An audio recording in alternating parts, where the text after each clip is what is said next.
अपने कर्तव्य का कभी त्याग मत करो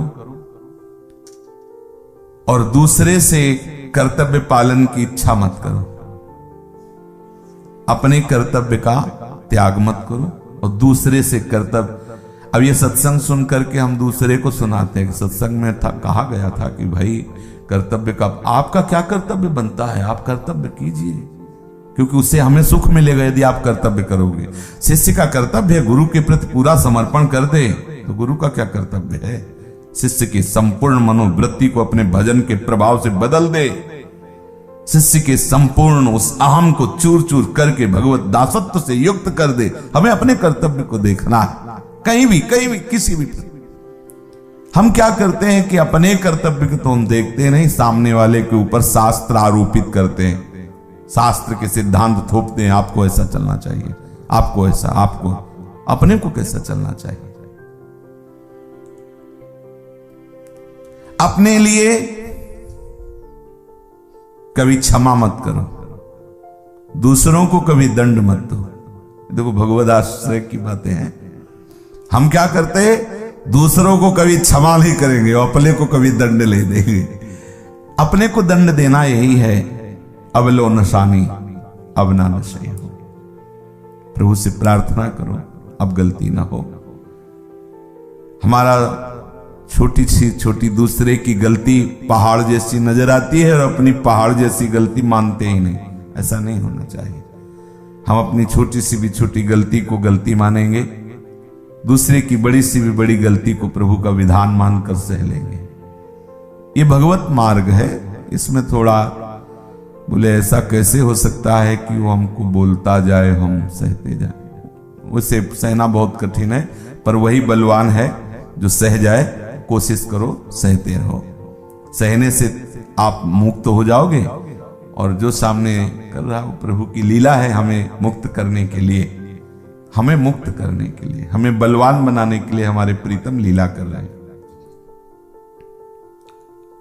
संसार में दो ही बातें हो रही, पहली जो है वो भगवान ही भगवान है, दूसरी जो है वो भगवान की लीला है, बस इतना ही है। पूज्य भाई जी महाराज कह रहे लीलामय और लीलामय की लीला दो ही। हम भगवद आश्रित हैं, दो ही बातें देखना है, प्रभु है और प्रभु की लीला है। सारा जगत उनका खेल है, बस आप ये धारणा करें वो खेल रहे हैं, उनका खेल है। सब परिस्थितियां, सब अनुभूतियां, सब क्रियाएं, सब चेष्टाएं मेरे प्रभु का खेल है। तमोगुणी खेल, रजोगुणी खेल, सतोगुणी खेल, एक ये खेल है और एक है त्रिगुणातीत निकुंज का खेल। अब हम उपासक हैं निकुंज के खेल के, तो इस खेल को प्रणाम करते हैं, ना इस खेल की निंदा करते हैं, ना इस खेल की स्तुति करते हैं। सुनो तात मायाकृत गुण और दोष अनेक, गुण या उभय न देखी, देखी स्व विवेक। दोनों मेरे प्रभु का खेल है। प्रणाम सिय राम में सब जग जानी, करूं प्रणाम जोर जुग। जय हो महाराज, खेलो आप ये खेल खेलो। और अब हम ऊब गए हैं इस खेल के देखने सुनने से। ना हम खेलेंगे इस खेल में, ना ये खेल देखेंगे और ना खेल सुनेंगे। अब हम सुनेंगे तो आपका वो खेल सुनेंगे जिसकी उपासना। श्रवण फुटो जो अन सुनो, देखेंगे तो आपका वो खेल। अब ये जिस मार्ग के हम पथिक हैं, हमें ऐसा वर्ण करना है। हमारे अंदर आवश्यकता है तो केवल एक बात की, प्रभु मिल जाए, बस प्रभु का अखंड भजन होने लगे, बस इतनी आवश्यकता है। क्या इतनी आवश्यकता है? तो अन्य आवश्यकताओं को इस आवश्यकता में होम कर दीजिए, भस्म कर दीजिए, इतनी आवश्यकता है। अरे बोले फिर ये खान पान और सब व्यवस्थाएं कैसे चलेंगी? योगक्षेमम वहाम में हूं, जिसने सृष्टि रचा वो ठेका ले रहा है। तुम्हारे अंदर आवश्यकता होनी चाहिए भजन और भगवत प्राप्ति की। अन्य सारी बातें प्रभु की तरफ से अपने आप पूर्ण होनी नहीं हो जाती। आप भगवद आश्रित हैं, खुद देख लीजिए। जो भी गृहस्थ विरक्त भगवद आश्रित हैं वो देख लें। हृदय से भगवत। जितना अहम है उतनी परेशानी है, जितना अहम है उतनी परेशानी है, जितना भगवत समर्पण है उतना सहज जीवन है, सहज जीवन। समय से हर वस्तु समय से। गाय में दूध कहां से बनता है? कोई नस नाड़ी कोई कहां से बनता? कैसा हो? लीला बिहारी कैसे? जिसने गाय में घास में कहीं दूध है, भूस में जो गाय को भूस खवाया जाता है, निचोड़ो पानी डाल के कि सफेद सफेद एक दो बूंद ही निकले, सफेदी का नाम नहीं। वो भूस कूड़ा करकट खा करके दूध निकाल। कितना बड़ा वो जादूगर है। तो आप अहम केवल समर्पित कर दीजिए, वो सब कुछ कर सकता है, सब कुछ। अनंत सामर्थ्यशाली है, जो आपके जीवन उपयोगी पद चाहिए, धन चाहिए, वस्तु चाहिए, व्यक्ति चाहिए, सब एकत्रित कर देगा। सब ऐसे कहां से आएगा? वो कहां से आएगा? वो कर तुम अकर तुम अन्यथा कर तुम सर्व समर्थ। ये अज्ञानी जीव नहीं समझ पाते कि बिना किए कैसे होगा, क्या होगा।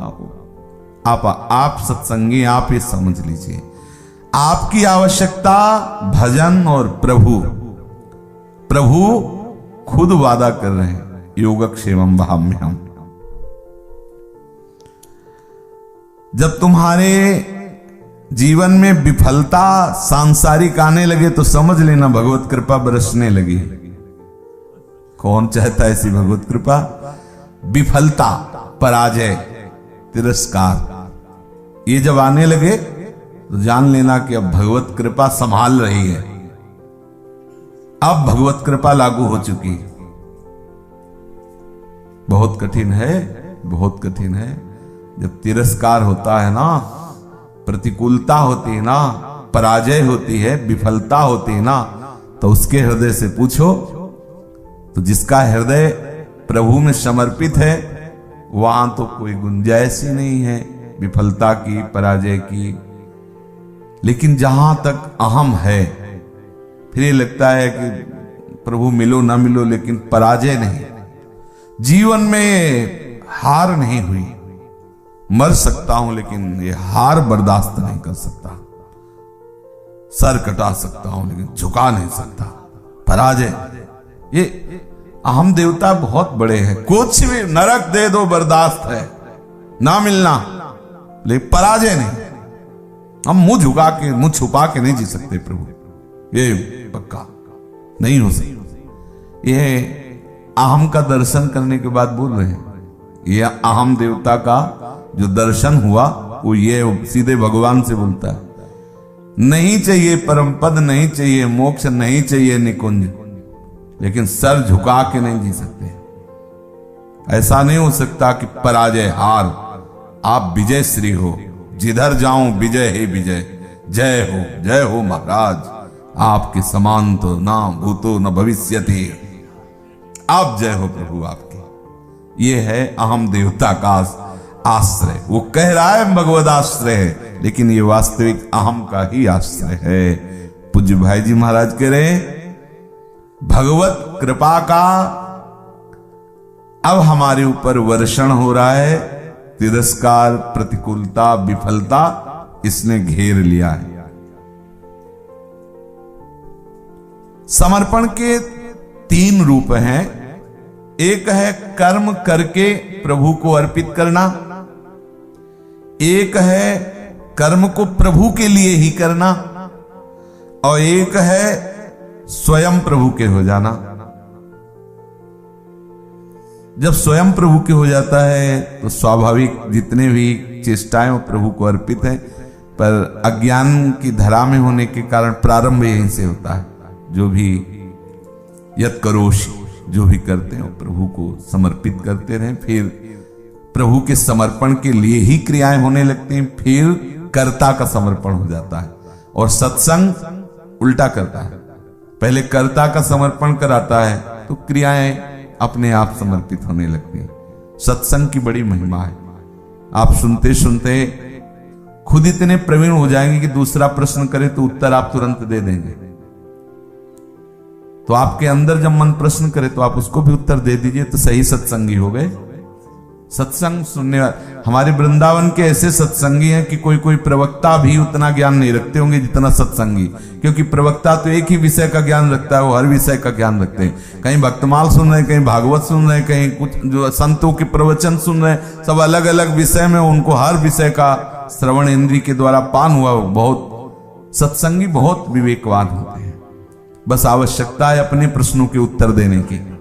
दूसरों के प्रश्न उत्तर तो होते हैं, अपने प्रश्नों का उत्तर जो मन प्रश्न करे उसका उत्तर दे दे, वही सत्संगी। मानव जीवन की असफलता दो प्रकार से होती है, एक व्यर्थ जीवन, एक अनर्थ जीवन। ये मानव जीवन को नष्ट कर देता है, व्यर्थ जीवन और अनर्थ जीवन। जो सदैव संसार की ही क्रियाएं, संसार का ही चिंतन, संसार का ही लाभ, संसार का ही कर्तव्य, जिसे हमने गांव में देखा है, रात दिन उतनी चर्चा,